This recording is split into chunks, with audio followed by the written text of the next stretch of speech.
Picking the first game you're going to review is not easy. So I figured I'd go back to the games from my childhood and see how they held up today. And what I came out with was Bubsy.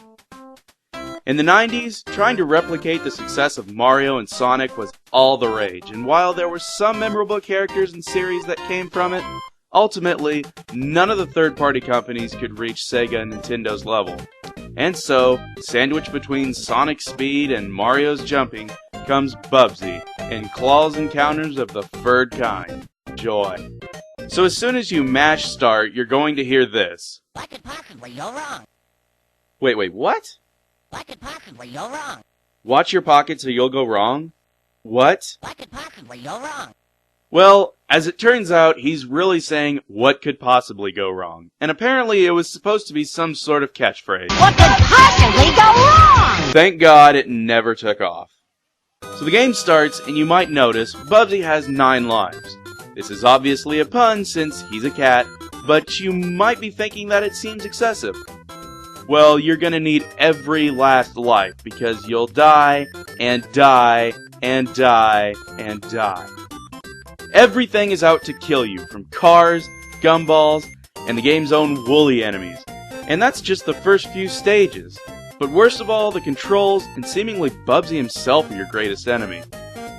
Jumping is extremely awkward, and it only seems to work whenever it wants. It doesn't help that several platforms are curved at the end, making jumps harder than they should be, due to under or overshooting where you want to go. If that's not bad enough, Bubsy is nearly defenseless. One hit by almost anything does him in. That is an issue, as Bubsy can run really fast. However, in Sonic when you run really fast, you can hit down while running and curl up into a spin dash for defense. In Bubsy, you have absolutely nothing to protect you from running at top speed. So if something gets in your way, and it will, you'll just get killed. Bubsy can attack though, but the only way he can do that is jumping on the top of enemies' heads, and this doesn't always work. Certain enemies will trap or kill Bubsy whenever he jumps on top of them. Thus, they're impossible to beat. There are a couple redeeming qualities about Bubsy though.